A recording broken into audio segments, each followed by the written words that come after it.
ముహూర్త బాల శిక్ష, యాగకాలం.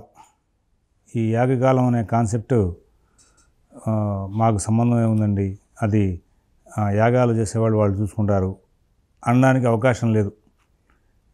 ఎందుకు లేదంటే పంచాంగం ముహూర్తం అలవాటైంది అంటే కనుక పంచాంగంలో ఉన్నటువంటి తేడాలని అడుగుతూ ఉంటారు.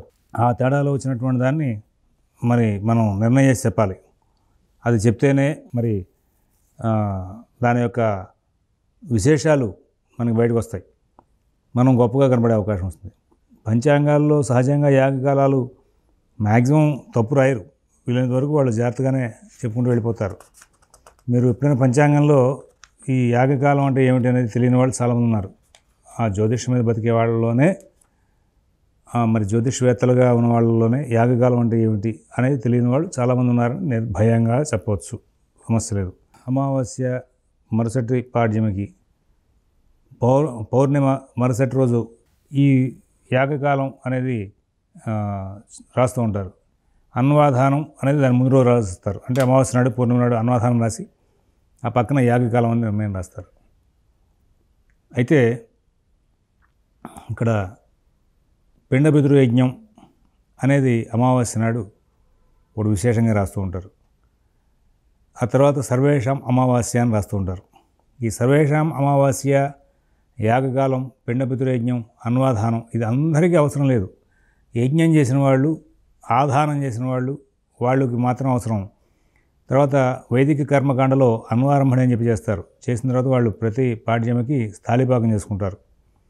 వాళ్ళకి కావాల్సి వస్తుంది, వైష్ణుదేవం చేసిన వాళ్ళకి కావాల్సి వస్తుంది. అయితే వాళ్ళ వరకే కదా అని చెప్పి ఈ ముహూర్త శాస్త్రవేత్త తెలుసుకోకుండా ఉంటే నిర్ణయం చేసే విధానం. పంచాంగంలో తప్పు రాసి ఉంటే తప్పే చెప్తాడు, పంచాంగంలో ఒప్పు రాసి ఉంటే ఒప్పే చెప్తాడు. కాబట్టి ఇక్కడ మీరందరూ గమనించుకోవాల్సిన అంశం ఏంటంటే, ఇక్కడ యాగకాలం అనేది పంచాంగంలో ఎందుకు రాస్తున్నారు, ఎలా రాస్తున్నారు దాంట్లో మనం అర్థం చేసుకోవాల్సిన అవసరం ఉంది. ఎందుకు చేస్తున్నారని చెప్పే కదా. ఇప్పుడు యజ్ఞం చేసిన వాళ్ళు చాలా గొప్ప స్థానంలో ఉన్నారు వైదిక సాంప్రదాయంలో. ఏమిటంటే వేదశాస్త్ర పురాణోక్త కర్మాచార పరాయణా ప్రాప్నువంతి హి భూయాంసి శ్రేయాంసి సకలా జనా. వేదం, శాస్త్రం, పురాణం ఇవన్నీ మనం చెప్పుకుంటున్నాం, బయట అందరికీ కూడా చూపిస్తాం. మేము వేదం చదువుకున్నాం, మేము శాస్త్రం చదువుకున్నాం, మేము పురాణాలు చదువుకున్నాం. వాటిని ఎక్కడ పడితే అక్కడ ప్రచారం చేస్తున్నాం. ఇక్కడ ప్రచారం ఒకటే కాదు కావాల్సింది. ఇక్కడ మన సాంప్రదాయంలో ఈ వేద శాస్త్ర పురాణాలు ఏవైతే ఉన్నాయో, ఈ వేదశాస్త్ర పురాణాలని తెలుసుకుని అందులో ఉన్న విజ్ఞానంతో మనం వాటిని అనుష్ఠిస్తూ అందులో ఉన్న కర్మకాండను అనుష్ఠిస్తే అది గొప్ప. మరి ఈ యొక్క వేదశాస్త్ర పురాణాల్లో ఎవరైతే ఈ కర్మకాండల్లో అత్యుత్తమైనటువంటి ఈ యజ్ఞయాగాది క్రతువులు, ఈ యొక్క యాగకాలాలు ఇవన్నీ కూడా అనుష్ఠిస్తున్నారో వాళ్ళు ఉత్తమమైనటువంటి కర్మను ఆచరిస్తున్నారు. కాబట్టి కర్మశ్రేష్ఠులు అని చెప్పి పిలుస్తూ ఉంటారు వాళ్ళని. అందుకోసమే మన వాళ్ళు ఈ ముహూర్తాల సందర్భం వచ్చినప్పుడు ఏదైనా తేడా వస్తే వేదం చదువుకున్న వాళ్ళ దగ్గర వెళ్ళి ఆశీర్వచనం తీసుకున్నాడు. విప్రాజ్ఞ అది తీసుకుని వెళ్ళిపోండి అంటాడు. బ్రాహ్మణ ఆజ్ఞ కాదు కావాల్సిన, విప్రాజ్ఞ. వేదం పారాయణ చేస్తూ ఉండగా, అది కూడా ఇంకా విశేషం. వేదం చదువుకున్నవాడు విప్రుడు. వాడు కనుక ఆ టైంలో వాడు అనకూడదు. ఆ సమయంలో ఆ వేదం చదువుకున్నవారు కనుక ఇంకా వేదపారాయణ చేసుకుంటూ ఉన్నారు. ఆ వేదపారాయణ చేయడమో, విద్యార్థులకు పాఠం చెప్పడమో చేస్తున్నారు. అటువంటి వాళ్ళ దగ్గర అయ్యా నేను ప్రయాణం చేయాలి, ముహూర్తాలు కుదరట్లేదు, కానీ వెళ్ళాల్సిన అత్యావశ్యకత ఉంది, వెళ్ళిపోయా, శుభం, నీకు దిగ్విజయంగా ప్రయాణం సాగుతుంది అని వాళ్ళు అన్నారంటే కనుక ఈ గ్రహాలు, నక్షత్రాల యొక్క ప్రభావాన్ని మొత్తాన్ని కూడా మనం ఎదిరించి ముందుకు వెళ్ళొచ్చు అని విప్రాజ్ఞ అనే పేరుతో మనకి పెద్దలు సూచించారు. అందులో ఆ వేదం చదువుకున్న వాడికి అని చెప్పాక అందులోనూ కూడా ఏదైతే చెప్పాడో కర్మకాండ, ఆ కర్మకాండను ఆచరించిన వాడు ఇంకా శ్రేష్ఠుడు రాబాయి అని చెప్పాడు. అందులో భాగంగా ఈ యాగకాలాలు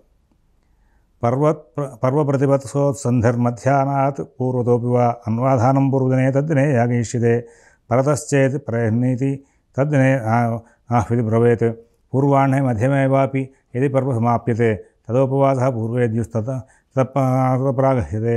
ఇక్కడ పర్వ ప్రతిపత్తులు అంటాడు. పర్వ అంటే అమావాస్య, పూర్ణిమ. అమావాస్య నాడు పాడ్యమి వస్తుంది, పౌర్ణమి నాడు పాడ్యమి వస్తుంది అన్నాడు. ఈ అమావాస్య నాటి తిథి ఘడియల్ని, పౌర్ణమి నాటి తిథి ఘడియల్ని మన ఎండింగ్ టైమ్స్ ఇస్తున్నారు కదా పంచాంగాల్లో, ఆ టైమ్స్ రెండింటిని కూడా కూడి ఇవాళ మధ్యాహ్నం 12 ఉందండి, మధ్యాహ్న కాలం వచ్చింది. మధ్యాహ్న కాలం తర్వాత తిథి ఎండింగ్ టైమ్స్ వచ్చినాయి. అమావాస్య మధ్యాహ్నం కాలం తర్వాత ఎండింగ్ టైమ్స్ పాడ్యం వచ్చినాయి. నిర్మోహమాటంగా అమావాస్య నాడు అన్వధానం, పాడ్యం నాడు యాగకాలం రాశారు. ఉదాహరణ చెప్తాను. మంగళవారం అమావాస్య మధ్యాహ్నం 12 గంటల 10 నిమిషాల వరకు ఉంది. మన ఆంధ్రదేశానికి చూద్దాం. సహజంగా 12:10 అపరాహ్నం అంటే అపరాహ్నం అంటే ఇక్కడ సూర్యోదయం నుంచి సూర్యాస్తం వరకు 5 భాగాలు చేసి ప్రాతఃసంగం, మధ్యాహ్న, అపరాహ్న ఆ కాలాలు కాదు. దిన ప్రమాణం 2 భాగాలు ఇస్తే పూర్వాహ్నం అపరాహ్నంగా తీసుకున్నప్పుడు పూర్వాహ్నం వైపు అపరాహ్నంలో పడింది. కాబట్టి దినార్ధ దాటింది, పగటి కాలం సగకాలం దాటిపోయింది. మరునాడు మరి పాడ్యమి బుధవారం, మంగళవారం నాడు అమావాస్యమో మధ్యాహ్నం 12:10 వరకు ఉంది. తిథి వృద్ధిలో ఉందనుకుందాం. ఏదో 12:50 వరకు, 12:55 వరకు, లేకపోతే 1 గంట వరకు పాడ్యమి ఉంది. మన వాళ్ళు ఏం చేస్తారంటే అన్వాధానం అనేదేమో మంగళవారం నాడు రాసి అక్కడ దినార్థాన్ని దాటిపోయిన తిథి పాడ్యం అక్కడ ఉంది కాబట్టి దినార్థాన్ని దాటిపోయిన సందర్భంలో అక్కడే యాగకాలం రాసేస్తారు. ఇది సహజంగా నడిచేది. ఇంకా ఆ దినార్థ దాటిన తర్వాత ఆ తిథి యొక్క అంత్యకాలం మరుసటి రోజు సూర్యోదయం లోపు ఎప్పుడైనా అవ్వచ్చు, ఎప్పటిదాకైనా ఉండొచ్చు. మధ్యాహ్నం దగ్గర నుంచి ప్రారంభించి దినార్థ దగ్గర నుంచి ప్రారంభం చేసి, దినార్థం అంటే ఎట్లా కనుక్కోవాలి? సూర్యోదయానికి సూర్యాస్తమైన మధ్యలో ఉన్న కాలం దిన ప్రమాణం. దాన్ని సగం చేస్తే దినార్థ. సూర్యోదయానికి దినార్థను కూడితే ఎండింగ్ టైం, దినార్థ యొక్క ఎండింగ్ టైం వస్తుంది. ఆ దినార్థ దాటిపోయినటువంటి తిథులప్పుడు ఎక్కడా కూడా ఎవరికి ఈ అనువాదానం యాగకాలం రాసే విషయంలో ఎవరికి అనుమానాలు రావు. మరుసటి రోజే ఇట్లా రాసుకుని వెళ్ళిపోతారు. ఇక్కడ కొన్ని సందర్భాల్లో అనుమానాలు వస్తూ ఉంటాయి. ఎట్లాగా? జస్ట్ అమావాస్యకి దినార్థకి ముందు అమావాస్య ఎండ్ అయింది, దినార్థ జస్ట్ కొంచెం దాటి పాడ్యమి ఉంది. ఈ రెండింటినీ కూడాలి. సహజంగా ఈ దినార్థ లోపుగా తిథులు అంత్యం అవుతున్నప్పుడు ఎలాగా నిర్ణయం చేయడం అన్నప్పుడు అక్కడ అనుమానం వస్తుంది. అప్పుడు ఏం చేస్తారంటే పర్వ యొక్క ఘడియలు, సూర్యోదయం దగ్గర నుంచి అమావాస్య ఎన్ని ఘడియలు ఉంది, 8 ఘడియలు ఉంది. అలాగే పాడ్యమి సూర్యోదయం దగ్గర నుంచి ఎన్ని ఘడియలు ఉంది, 8 ఘడియలు ఉంది. రెండింటినీ కూడి సగం చేయాలి. ఆ సూర్యోదయం దగ్గర నుంచి సూర్యాస్తమయం వరకు దిన ప్రమాణం ఉంది, దాన్ని సగం చేస్తే దినార్థ అనుకున్నాం కదా. ఈ ఇందాక పర్వ ప్రతిపత్తు అంటే అమావాస్య ఘడియలు, పాడ్యమి ఘడియలు కూడి సగం చేస్తే వచ్చిన ఘడియలు ఏవో ఉన్నాయి. ఈ దినార్థ కంటే తక్కువ ఉన్నాయా? ముందు రోజు యాగకాలం, మరుసటి రోజు ఏముండదు. ఒకవేళ దినార్థ కంటే 2 కూడితే ఎక్కువ వచ్చినాయా? మరుసటి రోజు వెళ్ళిపోతుంది. ఈ సందర్భాల్లో రెగ్యులర్గా అనుమానం రాదు. ఎప్పుడు అనుమానం వస్తుందంటే తిథులు వృద్ధిలో ఉన్నప్పుడు దినార్థ కంటే తక్కువలో అమావాస్య ఆగి ఈ వృద్ధి తిథి దినార్థం దాటి పాడ్యం ఉన్నప్పుడు ఈ ప్యాటర్న్ అనుమానం వస్తుంది. ఎట్లాగా అని. అప్పుడు కూడా దినార్థం దాటిపోయిన పాడ్యం కాబట్టి మరుసటి రోజే యాగకాలం రాయాలనేటువంటి సందర్భం ప్రస్ఫుటంగా మనకి కనబడుతూ ఉంటుంది. అక్కడ అనుమానం వస్తుంది. ఏమండి పర్వ ప్రతిపత్తి 2 కూడా అన్నారు కదా, మరి ఆ రెండింటిని కూడా సగం చేస్తే మరి ముందు రోజు లేదా తర్వాత రోజు అని చెప్పారు కదా, ఈ రెండింటినీ ఎట్లాగా నిర్ణయం చేసుకోవడం? అప్పుడు అయినప్పటికీ కూడా మధ్యాహ్న కాలాన్ని ప్రాతఃసంగం మధ్యాహ్న కాలాలు దాటిపోయిన తిథి కాబట్టి అక్కడ మరుసటి రోజుకే పాడ్యం ప్రార్థన చేయాలి. సహజంగా ఈ దినార్థ అంటే సూర్యోదయానికి సూర్యాస్తమానికి మధ్యాహ్నం ఆ 12 గంటల వ్యవధికి దగ్గరలో తిథులు ఎండింగ్ అవుతున్నప్పుడు అంటే దినార్థం తక్కువ ఉన్నప్పుడు ఈ పర్వ యొక్క ఘడియల్ని ప్రతిపత్తి యొక్క ఘడియల్ని కూడి సగం చేసి దినార్థ ఎంత చూసుకుని దినార్థ కంటే తక్కువ ఉంటే ముందు రోజుని, దినార్థ కంటే ఎక్కువ ఉంటే మరుసటి రోజుని యాగకాలం రాయడం అనేది సహజంగా ఒక పాఠంగా నడుస్తుంది. ప్రాచీనులు గ్రంథాల్లో అనేకమైన విషయాలు ఉంటూ ఉంటాయి. ఒక్కొక్క గ్రంథానికి ఒక్కొక్క వివరణ, అవి కొంచెం ఇబ్బందికరంగా అర్థం కాకుండా ఇట్లాంటివి వస్తూ ఉంటాయి. వచ్చినప్పుడు ఒక సూక్ష్మమైన పాఠాలు చెప్తూ ఉంటారు. ఆ సూక్ష్మమైన పాఠాలు చెప్పే సందర్భంలో వీటిని మనం బాగా అనుష్ఠిస్తూ వెళ్తే కనుక మనకి అనుమానాలు తిరుగుతూ ఉంటాయి. చిన్నతాత గారు కప్పగంత యజ్ఞవెంకట సుబ్రహ్మణ్యం గారిని చాలా మేధావి, ఈ వేదం, ఈ శ్రౌతం వీటిల్లో మహాదెట్ట. పుస్తకం చూడకుండా శ్రౌత స్మార్త వేదం సంబంధమైన విషయాలన్నింటినీ కూడా నడుపుకుంటూ వెళ్ళిపోయేవాళ్ళు.